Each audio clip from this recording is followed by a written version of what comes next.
Hi everybody, and welcome to this video tutorial on the OPENLang network platform. First of all, let me introduce myself. I'm Antonio Giordano and I work for Pixel, a contractual partner within the OPENLang Network European project.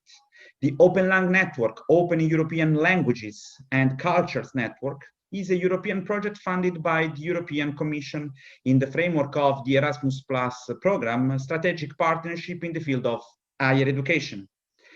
The European project OPENLang Network aims at connecting Erasmus Plus mobility participants in an open online environment to support the acquisition of language skills of the target mobility EU languages. This tutorial aims at informing users on how to access and use the online platform produced within the OPENLang Network project. Here with me, I have a colleague of mine, Roberta, who is totally unaware of the project and its platform, and will act as a user interested in exploring the platform itself. Hi everybody, I'm eager to explore the services offered by the OPENLang network platform. The first step is to access the OPENLang network website, which is available at www.openlangnet.eu. As soon as you visit the project website, you will find a pop-up window like this one I'm just circling right here. Clicking on it, you will immediately have the opportunity to register on the platform. Otherwise, you can avoid the pop-up window and start navigating the OPENLang network website. If you decide to avoid the pop-up window, you can start using our website, and then you have two possibilities to access the platform. The first one is using the website header, where you will find a direct access to the platform. Otherwise, you can use the specific section address to the platform available on the OPENLang website homepage, exactly here. From this point, if you click on it, you will have the possibility to immediately access to the platform.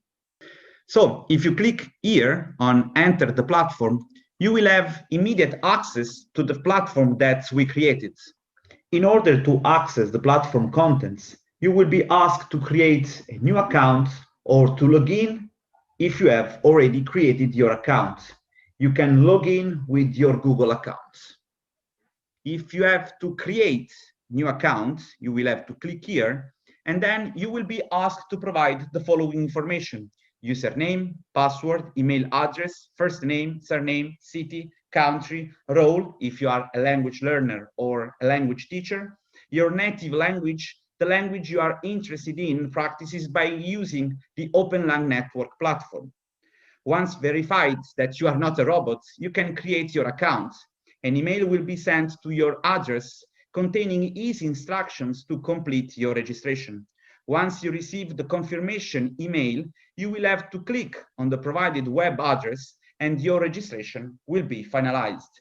You can now start using the OPENLang network platform. I will now be using my personal profile. Now we are within the platform using my personal profile. On the right header of the platform, you will find your control panel. I would immediately suggest you to edit your profile, providing some extra information that was not asked in the registration to the platform. In particular, I would suggest you to add a description of yourself, a picture, but if you want, this is not mandatory, your personal interests, your contact details, in particular your Skype account and your email, which will be quite useful in the Tandem learning. Now we can focus on the platform contents. This is how the OPENLang network platform on page looks like. The platform is open to the public and aims to address the needs for linguistic skills and cultural awareness of Erasmus Plus KA1 mobility participants, as well as the open education training needs of language teachers. The platform is mainly divided into two main sections: courses and activities, and pathways. Antonio, sorry to interrupt you, but which is the main difference between courses, activities, and pathways? This is a proper question, as I am a great supporter of the learning by doing approach.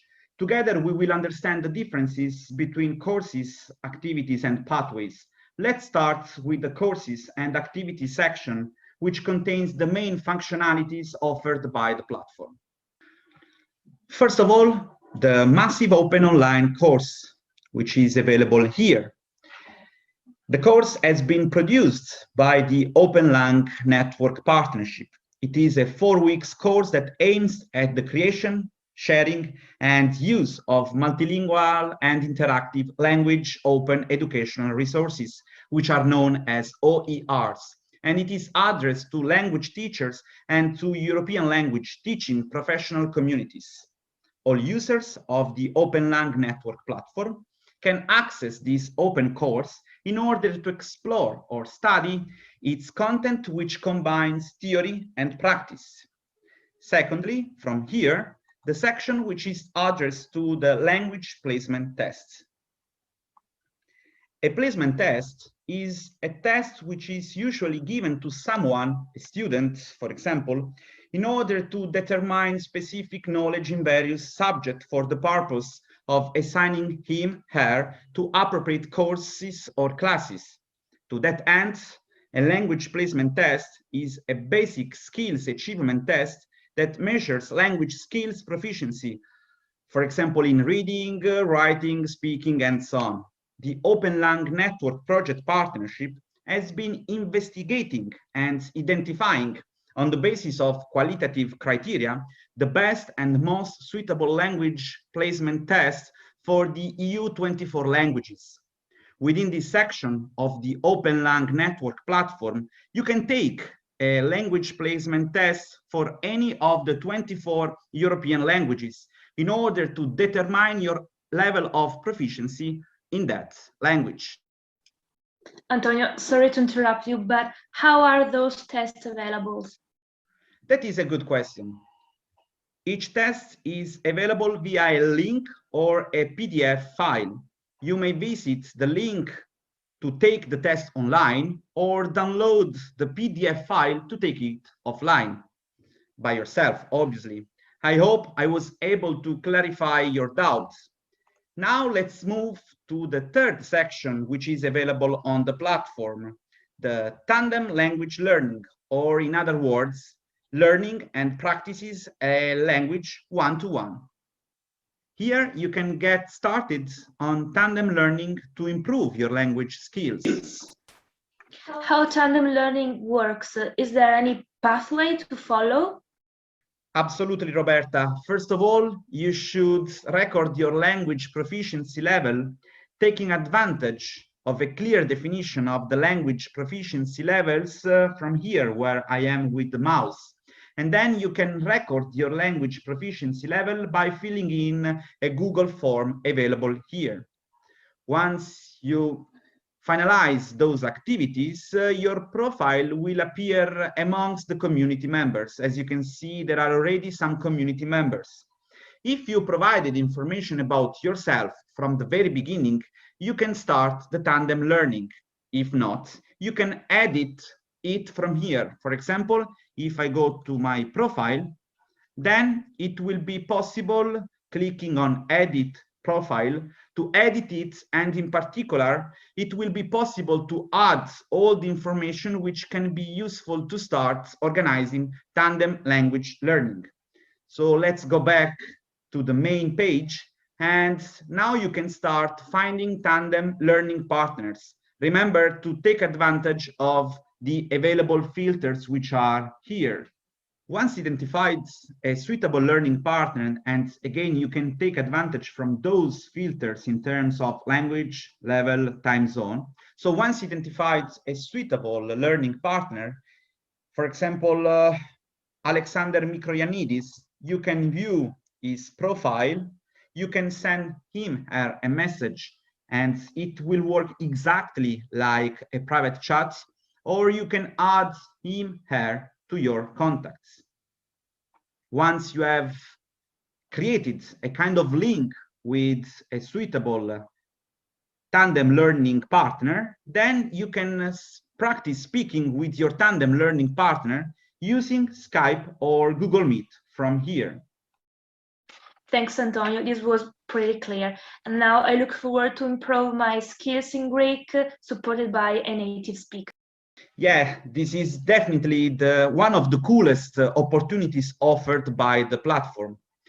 It's now time to move to the upcoming section, the recommended language OERs, which is available exactly here.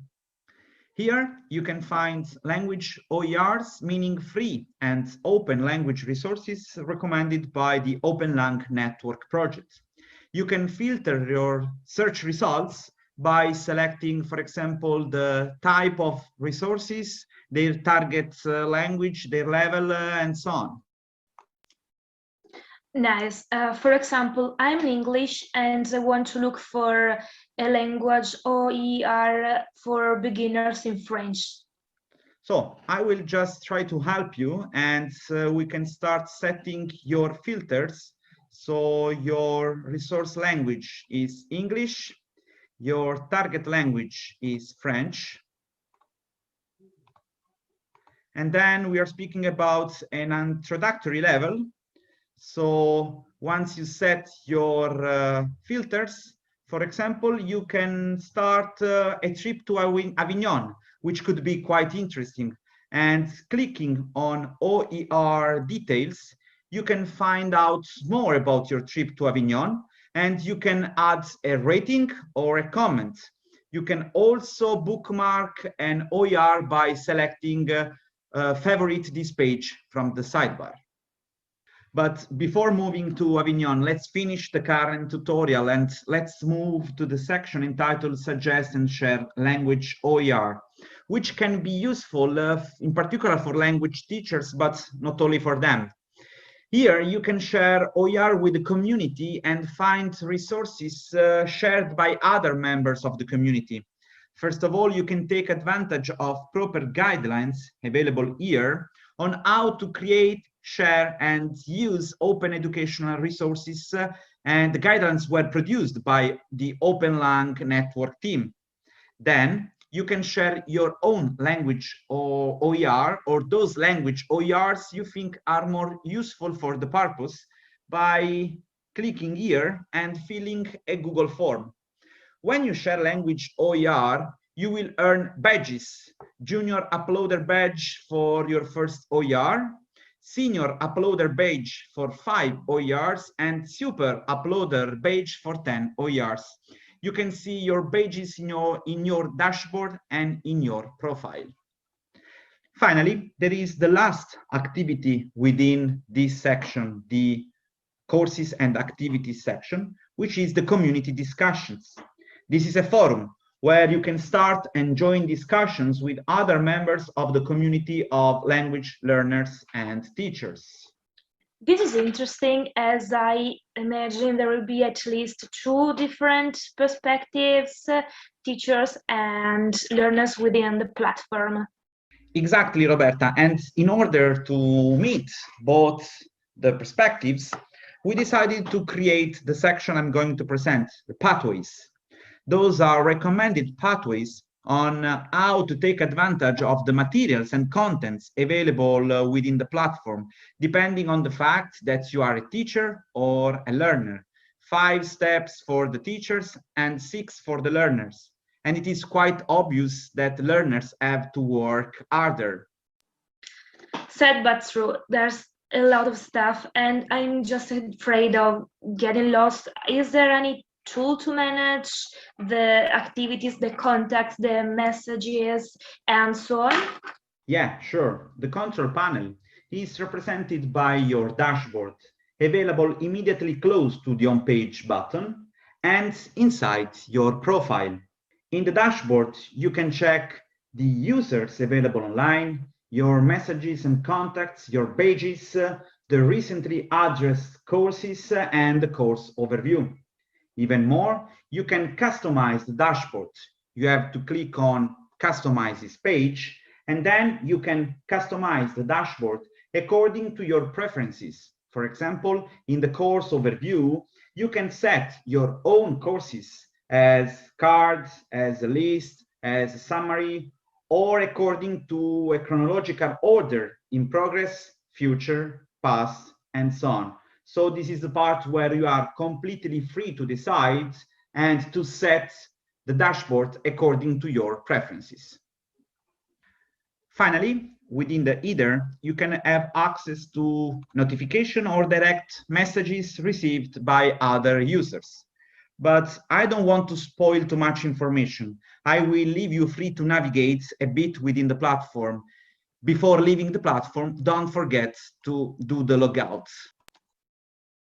Thanks, Antonio. Now I should just decide whether I prefer to increase my Greek language skills or to take my trip to Avignon. Thanks, Roberta, and enjoy the platform.